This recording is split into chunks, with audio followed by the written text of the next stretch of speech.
Assalamualaikum warahmatullahi wabarakatuh. Salam sejahtera untuk kita semua. Saudara-saudara sekalian, pada malam hari ini saya berada di sebuah dapur mawar, yakni pada Jalan Mawar nomor 54 Surabaya, di mana malam hari ini saudara saya Desemba Sakita, yang biasa saya panggil Cak Des, telah merayakan hari ulang tahunnya ke-60. Jadi umur 60 tahun adalah satu starting point untuk merenung dan merenung. Dan pada malam hari ini pula, di ruangan ini kita melihat karya-karya Cak Des, yaitu sebuah pameran tunggal keempat. Pameran tunggal pertamanya berada di Surabaya, yang kedua berada di Malang, yang ketiga berada di teras rumahnya sendiri, dan yang keempat yaitu hari ini di Jalan Mawar nomor 54 Surabaya. Saudara-saudara sekalian, tanpa berpanjang lebar, saya ingin menyapa dulu pada Cak Des. Cak Des, Iya, selamat ya. 60 tahun. Putra berapa, Cak? Satu ya. Satu. Iya, anak saya satu, saya menikah umur 38 ya. Oh. Jadi satu itu berarti putra atau putri? Anak saya satu putra dan berkebutuhan khusus, umur 20 sekarang. Oh, ya. Sekarang berada di mana? Di rumah bersama dengan mamanya. Iya. Dan saya mensyukuri bahwa itu pun adalah apa yang Diberikan pada saya. saya. Iya. Cak Des, saya bangga sekali ketika Anda mengundang saya untuk acara Anda hari ini, yaitu tepat dari ulang tahun Anda. Kira-kira kalau saya boleh bertanya, ini apa tajuknya ini apa ini? Begitu indahnya dari lorong ke lorong saya melihat sebuah pameran yang saya merasa agak jempol pada Anda. Kira-kira tajuknya apa ini? Ini ya. Des, ya. Ini kan sebuah pameran sekaligus sebagai sebuah perayaan refleksi dari kehidupan saya 60 tahun. Oh. Nah, Wow. untuk itu saya berpikir ini kesempatan saya untuk kira-kira menjadi sesuatu. Maka saya mencoba menggumuli dan merefleksikan perjalanan saya. Anda berbicara tentang menjadi sesuatu agak filosofis, tolong terangkan. Iya, menjadi jadi sesuatu. 60 tahun itu, kalau saya boleh lihat perjalanan saya, maka masa kanak-kanak saya itu sangat berpengaruh terhadap perjalanan hidup saya. Betul. Kemudian masa sekolah saya, jadi masa kanak-kanak saya, masa-masa bermain, mungkin bisa terlihat di dalam saya mempermainkan warna, memainkan goresan-goresan saya itu sebagai sebuah permainan. Kemudian pendidikan saya, masa sekolah saya, kebetulan di antara perjalanan berpendidikan saya melintasi matematika. Tentunya Anda berada di ITS, lulusan berapa? Iya, saya lulus dari ITS, jangan tanya lulusnya ya, tanya masuknya aja. Karena Iya, saya iya. lama sekali Iya. di sana, boleh dibilang ya molor-molor lah. Sekolah saya, Ya, biasa masuk seniman kan? tahun 81. Ya. Nah, belum jadi seniman waktu itu. Cita-cita saya kalau ngomong sejak muda, waktu muda itu adalah untuk jadi saintis. Ya. Oleh karena itu pilihan saya adalah matematika. Terus berarti karya Anda ini termotivasi dengan apa waktu itu Anda menjadi mahasiswa Matematika. Iya. Ini yang saat ini sangat terwarnai Iya. dalam lintasan pendidikan saya di matematika itu. Nah, di samping lintasan pendidikan yang berpengaruh dalam kehidupan itu adalah pergaulan, dunia kerja, dan juga yang banyak itu adalah bacaan. Bacaan itu sangat berpengaruh terhadap pola pikir kita dan bagaimana dia mewarnai dalam kita bersikap. Dan 5 hal itu mewarnai hidup saya hingga 60 tahun itu. Oh ya, dan 65 tahun ini dengan tema apa tadi lupa? Nah, dengan perjalanan yang saya ceritakan itu, maka saya bertajukkan nuansa horizon. Oh iya. Horizon sebagai cakrawala bukan sekedar sebagai garis saja, tetapi horizon itu juga bisa diterjemahkan berpengertian sebagai cakrawala atau pikiran kita, pandangan kita terhadap segala sesuatunya. Di dunia fisika itu ada yang namanya fusi ya, teori tumbukan. Jadi saya merasa dalam hidup saya ini banyak bertumbukan pemikiran-pemikiran berbagai hal, baik yang nyata maupun tidak nyata. Dan itulah tumbukan pemikiran-pemikiran itu dalam kajian filsafatnya itu sebagai sebuah fusi horizon. Saya mengambil ini adalah masih dalam tingkatan lebih awal, yaitu nuansanya dulu. Dari nuansa horizon ini berapa lukisan kira-kira yang dipajang di sini? Kalau ngomong jumlah dalam konteks yang berjudul sekitar 14 ya. Tapi ada beberapa board yang itu terdiri dari 18 lukisan kecil-kecil ya. Nanti bisa ditunjukkan. Ada beberapa board yang ada yang 3, ada yang 12, ada yang 18, dan ada yang tunggal. Nah, seperti ini adalah tunggal ya. Ini maknanya apa ini? Satu tidak sama dengan satu. Ini saya berjudul post-truth ya.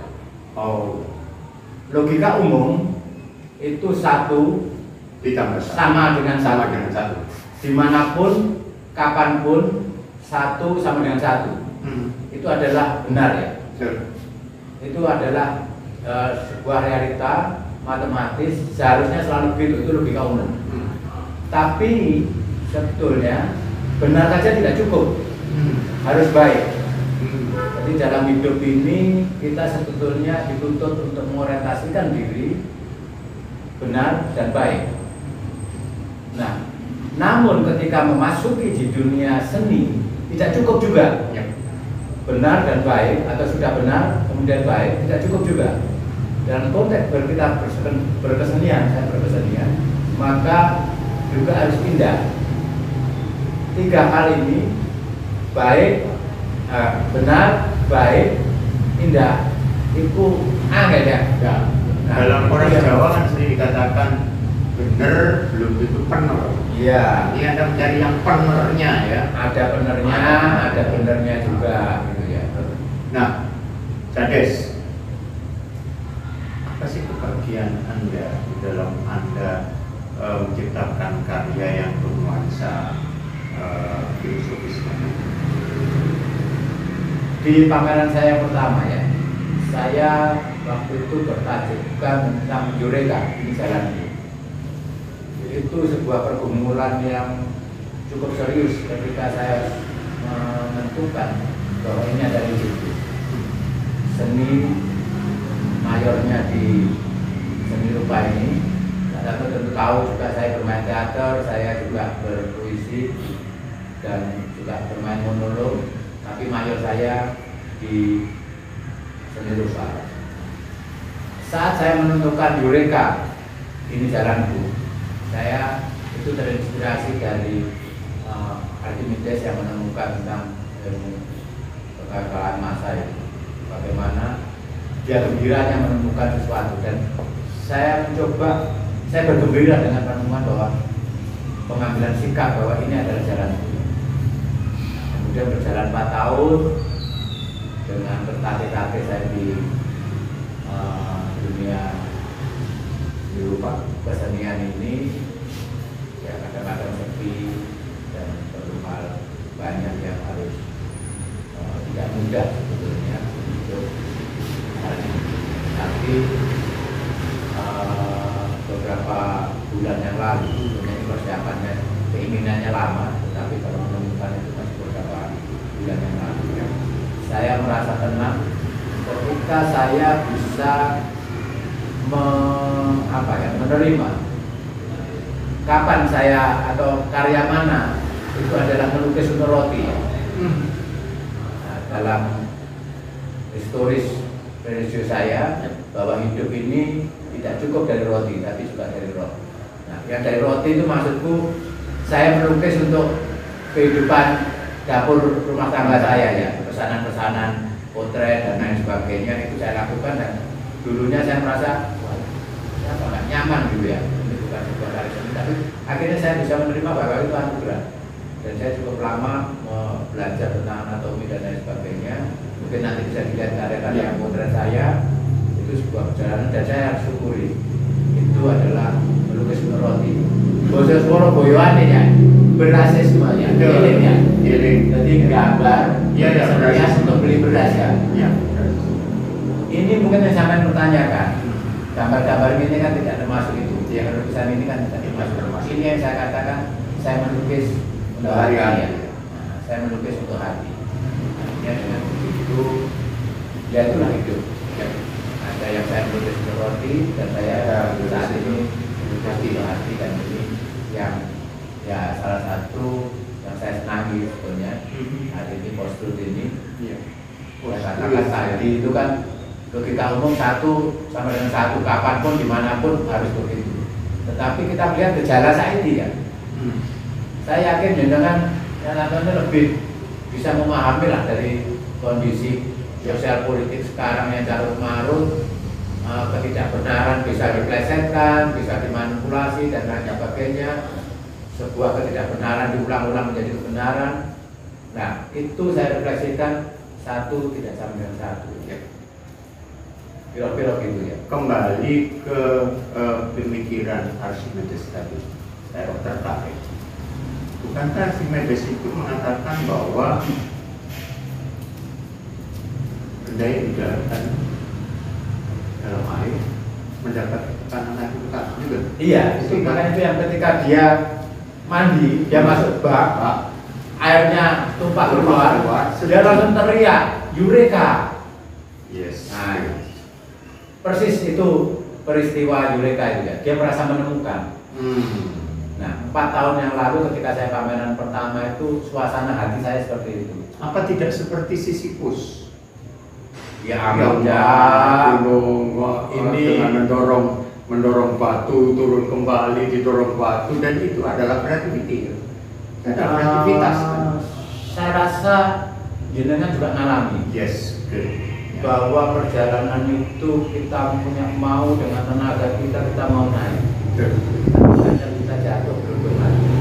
Kita dorong kembali. Dan Sisyphus kan juga menginspirasi kita, memberikan pelajaran kita untuk mau lagi ya. Nah, apa yang saya lakukan dari studi saya kerja, ya saya pernah mengalami sebuah masa sukses story saya ketika saya kerja ya. Secara ekonomi saya memperoleh, secara sosial saya juga memperoleh, tetapi kan ada saatnya saya waktu itu jatuh juga. Nah, ketika jatuh itu kemudian bangun lagi juga tidak gampang dan juga bertahun-tahun. Bahkan maaf, keluarga saya pun tidak bisa menerima kondisi saya ini. Saya relatif dalam keluarga mungkin diharapkan sebagai star, tetapi kok begitu. Nah, cuman ya saya pengku lah, berkeras kepala, menunjukkan bagaimana saya juga sometimes am the best. Itu mungkin doa atau mungkin saya ya.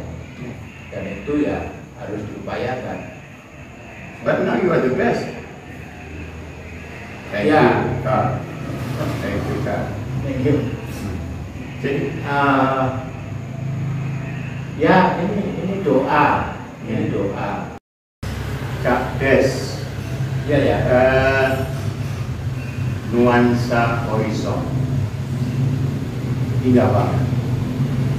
kira-kira dengan tajuk nuansa horizon ini, kalau saya lari ke anak-anak milenial yang harus mencoba mendalami tulisan Anda, apa kira-kira yang Anda pesankan kepada anak-anak milenial terhadap tajuk nuansa horizon? Yang pertama, saya nggak kepingin sebelumnya terbeban dengan hal itu. Historis Van Gogh pada zamannya siapa yang memahami? Mungkin hanya sedikit sekali. Picasso hanya sedikit. Dan sekarang pun masih banyak pertanyakan tentang karya-karya Picasso. Nah, kalau saya terbebani dengan bagaimana saya harus menjelaskan sekarang, itu nggak adil ya. Saya terlalu tertekan. Tetapi bagaimanapun juga bahwa sebuah karya seni ini diperuntukkan untuk menginspirasi publik. Sebuah karya itu berhasil jika dia menginspirasi publik. Kalau enggak ya berarti nggak berhasil. Kita setelah menonton film tidak ada kesan, tidak ada hal yang berpengaruh terhadap penonton, ya itu sebenarnya karya tidak berhasil. Nah, menurut Cak Des, the point of view artinya tadi menginspirasi. Apa yang mesti harus menjadi inspirasi anak-anak milenial? Waduh, aku cocok ini. Nah, dalam pertanyaan semacam itu, sebetulnya saya harus melihat fenomena apa yang dikatakan dengan zaman milenial ini. Zaman ini kan sudah computerized ya. Dalam computerized itu sebetulnya adalah bersumberkan pada ilmu-ilmu matematik, angka-angka. Nah, bahasa yang publiknya adalah tentang pengkodingan. Nah, tentang pengkodingan itu tentu membutuhkan ilmu matematik sebetulnya. Maka banyak sekarang anak-anak muda sekarang belajar tentang di bidang sains matematik. Nah, zaman saya matematik itu jurusan angka dan kering, tapi sekarang udah jurusan yang favorit di bawahnya kedokteran. Nah, dengan melihat ada karya saya di dalam itu yang menunjukkan tentang bagaimana sebuah, ya paling nggak menggambarkan lah matematik dalam pengkodingan itu. Oke. Mungkin itu yang akan menarik karya muda langsung belok. Oh iya. Saya akan lari ke lapangan. Kades harus berangkat ke sana, ya, menerangkan. Inilah yang coding itu. Iya. Nah, ini perlu sekali untuk milenial harus match dengan saya. Buat apa kemudian milenial datang kemari kemudian tidak match? Pasti dia harus punya gagasan. Ini aku. Bagaimana? Setuju ya? Saya pikir begitulah. Oke. Ketika dia tertarik, dia akan mengejar. Nah, itu yang saya harapkan begitu. Oke, Kades. Kita lari ke sana, kita tinggalkan ruangan ini, nanti kita kembali lagi. Ayo ya. Oke. Cak Des, ini sebuah lukisan Anda yang berjudul Like God. Ya. Apa bisa artinya? Seperti Tuhan, manusia sekarang ini ya selalu menghitung-hitung semuanya, hitung-hitungan. Nah, dalam konteks matematik, bilangan berapapun, 1, 2, 3 dan seterusnya hingga angka 1000 misalnya dibagi 0 itu selalu sama dengan tak terhingga. Iya. Salah satu sifat ketak terhinggaan itulah sehingga manusia dengan hitung-hitungan itu saya merasakan dan ini merefleksikan telah menjadikan atau menuhankan hitungan-hitungan itu ya. Nah, maka saya mengekspresikannya dalam bentuk semacam ini. Kira-kira refleksi tentang like God di sini ya, refleksi itu Anda terinspirasi apa? Ya semuanya selalu berhitung. Banyak orang selalu menghitung untung ruginya, menghitung apa yang bisa dia peroleh dari setiap kali untuk itu, sehingga tujuan daripada hidupnya itu itu diarahkan kepada hitung-hitungan itu ya. Ya. Nah, itulah menjadi cara bertuhan masyarakat kita saat ini. Nah, itu mungkin ini sebuah kritik aja Ya. terhadap situasi yang sedang terjadi. Dan ya, karya bisa jadi menjadi kritik, juga bisa menjadi sebuah refleksi dari baik penciptanya maupun untuk publik. Oke, Kak Mas. Ya. Bagaimana kalau kita ke lain? Siap. Oke. Siap. Cak Des, kembali lagi saya bertanya tentang lukisan Anda dengan tajuk bilangan pi. Iya ya, bilangan pi ini sebuah bilangan di dalam ilmu matematik, banyak digunakan sebagai suatu konstanta di dalam beberapa menjawab problem-problem teknis. Nah, tapi saya melihat ini secara artistik enak ya. Ya. Walaupun hanya tampil simbolnya dan angka-angka sudah terlihat artistik gitu. Iya. Nah, saya mengambil begitu saja. Mengambil bilangan pi, saya kanvaskan dan terasa enak ya sudah saya lepas. Nah, saya pikir sebuah karya yang artistik dengan mengambil ikon-ikon atau simbol-simbol matematik itu juga bisa menjadi sesuatu, dan saya rasa ini juga memperoleh respon yang cukup banyak dari teman-teman terhadap karya ini ya. Tapi saya lebih cenderung ke grab labeling. Grab labeling. Ini saya kok nyeneng dengan saya. Ya. Grab labeling ini sebetulnya saya boleh dikatakan dalam tanda petik berkolaborasi dengan kawan saya yang sekarang sudah jadi profesor di ITS. Teman satu angkatan masa kuliah. Ketika ngobrol-ngobrol saya ide, dia menawarkan sebuah rumusan apa yang dikatakan dengan grab labeling. Dulu teori grab saya pernah mengikuti kuliah itu 4 SKS. Nah, penggunaannya banyak untuk sistem pengaturan pergudangan, transportasi dan lain sebagainya.